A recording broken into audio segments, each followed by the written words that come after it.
Ngeri ya. Masih 30-an, ya masih umur 31 tahun tapi sudah kena jantung gitu ya. Ada juga yang masih 30 tahunan udah kena diabetes, ada juga yang sudah hipertensi dan sebagainya padahal usianya masih 30 tahunan.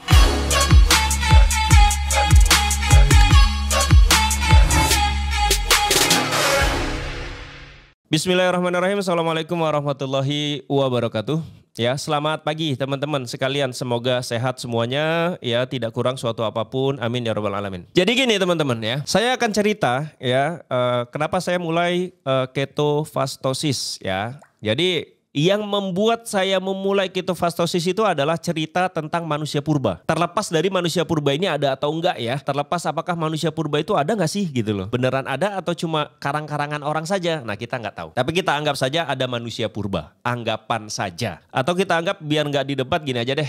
Orang dulu ketika belum ada listrik, belum ada apapun ya orang-orang dulu banget gitu ya. Tahun-tahun dulu, tahun-tahun jebot gitu yang lama banget gitu lah ya. Orang-orang dulu itu bisa jadi tinggalnya itu bukan di rumah-rumah kayak sekarang. Tapi tinggalnya di mana? Di gua-gua gitu ya. Lalu kemudian belum ada listrik ya. Orang tinggalnya aja masih di goa gitu. Belum ada listrik, belum ada ini, belum ada itu gitu. Kita coba perhatikan orang dulu. Orang dulu itu ketika baru bangun pagi entahlah itu jam berapapun gitu ya. Bangun pagi yang dia lakukan apa? Apakah dia ngopi? Apakah dia sarapan ya? Jawabannya adalah tentu tidak gitu. Orang dulu ketika bangun tidur, dia itu nggak ngopi, nggak sarapan. Orang dulu ketika bangun tidur, yang dia lakukan adalah dia mungkin akan ngambil tombaknya, ngambil senjatanya, dia asah atau dia pakai, dia bawa ya. Jadi dia mengambil tombaknya lalu dia bawa untuk apa? Untuk pergi ke hutan untuk berburu makanan. Jadi pagi-pagi itu dia nggak sarapan. Pagi-pagi itu dia nggak sarapan, lalu dia cuma ngambil senjatanya, lalu dia ke hutan, dia berburu. Anggaplah dia berburu dari pagi ya, dari pagi. Kalau dia beruntung mungkin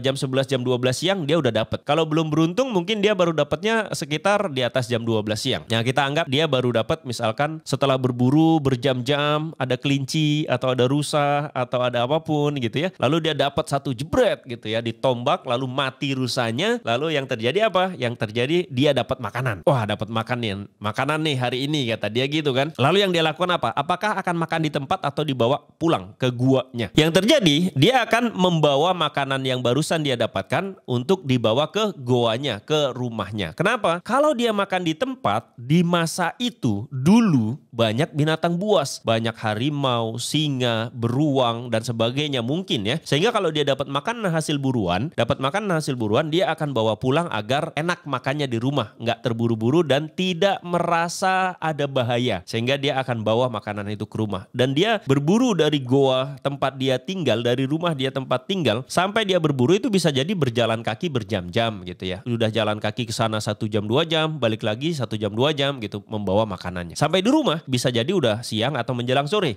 Yang dia lakukan apa? Dia lakukan akan membuat api mungkin, lalu dia bakar daging rusanya. Lalu setelah itu apa? Dia makan. Dia makan sekenyang-kenyangnya dia. Nggak ada istilah, wah aku harus diet nih. Nggak ada istilah dia harus diet. Pokoknya dia udah dapat makanan, perasaannya senang karena sudah dapat makanan hari itu untuk dirinya dan keluarganya. Lalu dia makan. Dan dia nggak mikirin diet. Dia makan sekenyang-kenyangnya.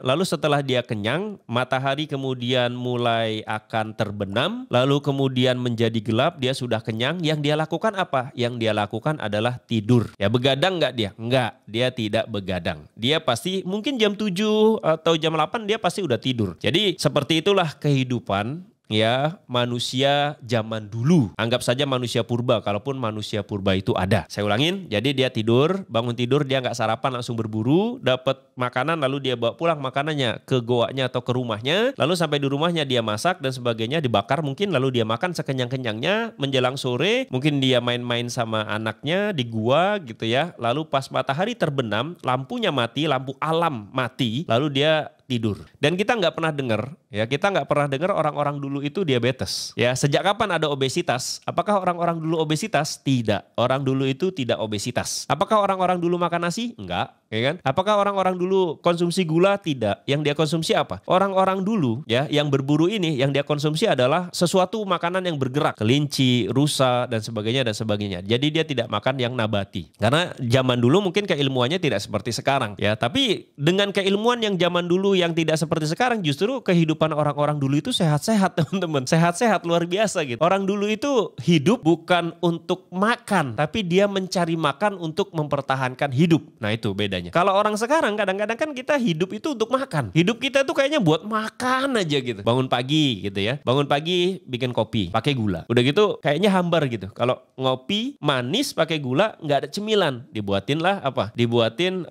pisang goreng misalkan. Oke, makan. Udah nyeruput kopi, makan pisang goreng gitu ya. Lalu udah mulai jam 7, mulai mandi mau berangkat kerja. Oh, sarapan dulu. Sarapan. Ambil nasi, lauk pauk dan sebagainya gitu. Minum susu dan seterusnya. Minum. Lalu berangkat kerja. Sampai di tempat kerja, kerjanya itu cuma di kantor gitu ya. Duduk begini di kantor gitu.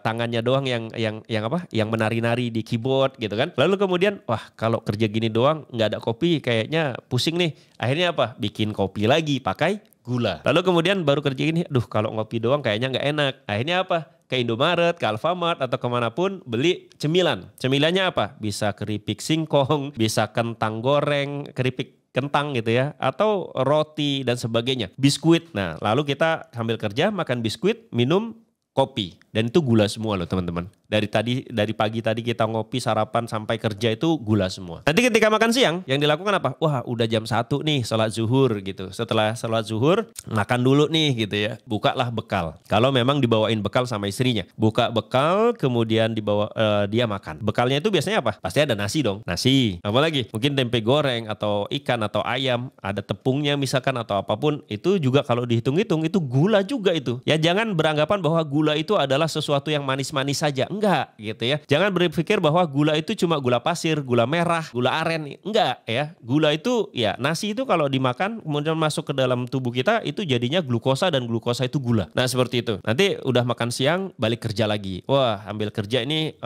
wah ini ngantuk nih udah siang gitu ya. Ngopi lagi misalkan atau udah sadar kesehatan kan. Anggapannya udah sadar kesehatan. Jangan ngopi deh, minum air putih aja. Minum air putih atau jus aja deh. Nah jusnya pun pakai gula gitu loh. Atau yogurt aja deh. Yogurt periksa deh di kemasan yogurt yang teman-teman minum. Itu ada gulanya gitu loh. Atau minum susu aja lah. Periksa susunya di kemasannya. Ada gulanya gitu loh. Jadi jangan beranggapan bahwa oh minuman ini sehat. Belum tentu. Periksa dulu gulanya gitu. Terus sudah itu pulang sampai di rumah ngopi lagi. Minta buatin kopi gitu ya. Nanti malam makan nasi gula lagi. Nah bayangin teman-teman. Berapa gula yang masuk dalam satu hari. Kalau teman-teman mau hitung dari pagi sampai malam. Itu berapa gram gula yang masuk ke tubuh kita. Ya kan. Padahal kerjaan kita itu nggak seberapa. Tapi gula yang masuk banyak banget. Maka tidak heran kalau kemudian obesitas itu jadi di mana-mana. Saya ngelihat teman-teman saya yang sudah nikah itu rata-rata pasti buncit ya. Ya karena pola hidupnya begitu. Harus sarapan, kemudian ngopi, ngemil dan sebagainya dan sebagainya dan sebagainya. Walaupun dia sudah kurangin makanannya, kalau sudah dikurangin makanannya, pasti untuk kurus banget itu atau menurunkan berat badan itu akan sangat susah ketika kita masih mengkonsumsi gula. Nah, teman-teman bisa cari aja di YouTube bahwa gula itu luar biasa membunuh ya. Cuma ya gimana ya, semuanya ada gula gitu. Nah gitu teman-teman. Jadi kehidupan orang dulu itu seperti yang saya ceritakan di awal. Lalu kehidupan kita sekarang itu seperti yang barusan saya ceritakan. Ini adalah dua kehidupan yang berbeda teman-teman. Kalau orang dulu itu makannya sedikit, yang penting dia makan untuk hidup. Kalau sekarang kayaknya itu kita hidup isinya makan semua. Lalu nggak menutup kemungkinan nanti banyak kan sekarang kejadian kayak kemarin tuh. Ada salah satu teman yang dia datang ke rumah sakit. Usianya masih 31 kalau nggak salah. 31-an datang ke rumah sakit mau menjenguk saudaranya yang sakit. Jadi dia datang ke rumah sakit niat awalnya menjenguk saudaranya yang sakit. Sampai di rumah sakit tiba-tiba dadanya sakit. Sampai di rumah sakit tiba-tiba dia yang awalnya mau menjenguk saudaranya itu dadanya ngerasa sakit katanya. Udah daku kok sakit ya. Nah kebetulan di rumah sakit akhirnya dia ngerasa udah sakit banget diperiksa di situ. Ternyata dia punya penyakit jantung dan hari itu juga harus dirawat. Besoknya dia meninggal. Ngeri ya. masih 30-an. Ya, masih umur 31 tahun tapi sudah kena jantung gitu ya. Ada juga yang masih 30 tahunan udah kena diabetes. Ada juga yang sudah hipertensi dan sebagainya padahal usianya masih 30 tahunan. Dan kalau teman-teman mau menelisik ke belakang, bisa jadi, bukan bisa jadi ya, pasti memang ya pola hidup kita yang selama ini mungkin salah gitu loh. Pola hidup kita yang mungkin selama ini salah. Makanya saya kemudian dari penjelasan ini, saya baca-baca. Jadi saya belajar ketofastosis itu setahun lalu, saya udah gabung ke grupnya, saya baca-baca. Bulan lalu dapat cerita yang itu. Manusia purba dulu hidupnya begini loh. Orang sekarang hidupnya begini. Dan kita lihat bahwa buktinya manusia purba yang dulu, orang-orang dulu hidupnya tuh sehat-sehat. Ya, sehat-sehat. Kenapa? Karena dia makan itu seperlunya, yang penting dia bisa hidup. Banyak puasanya gitu. Sedangkan orang sekarang itu harus makan. Pagi harus makan, kerja harus ngemil, siang makan lagi, nanti habis makan siang ngemil lagi, pulang kerja harus ngopi, habis itu makan malam. Dan semuanya itu kalau dihitung semuanya itu isinya gula semua.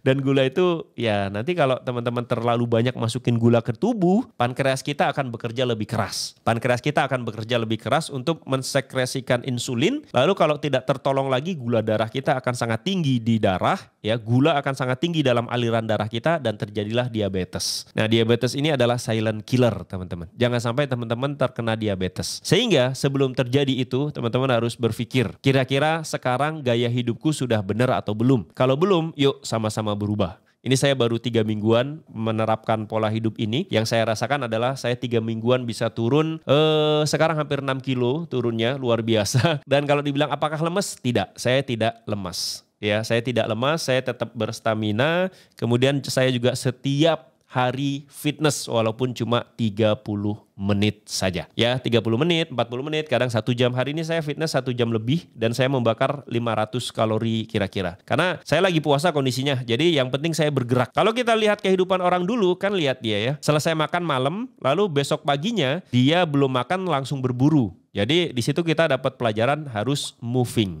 ya harus bergerak. Jadi saya pun bergerak ketika sedang berpuasa. Gitu teman-teman. Jadi ini semoga menjadi inspirasi buat kalian dan terutama buat saya. Jadi seperti yang sering saya bilang, saya bikin video ini itu untuk mengingatkan diri saya ketika nanti saya agak belok-belok dikit gitu ya. Karena keistiqomahan itu berat. Untuk menjaga pola hidup seperti ini itu berat. Sehingga saya sengaja bikin video ini mendokumentasikan agar suatu saat kalau saya agak melenceng saya bisa diingatkan kembali oleh video ini.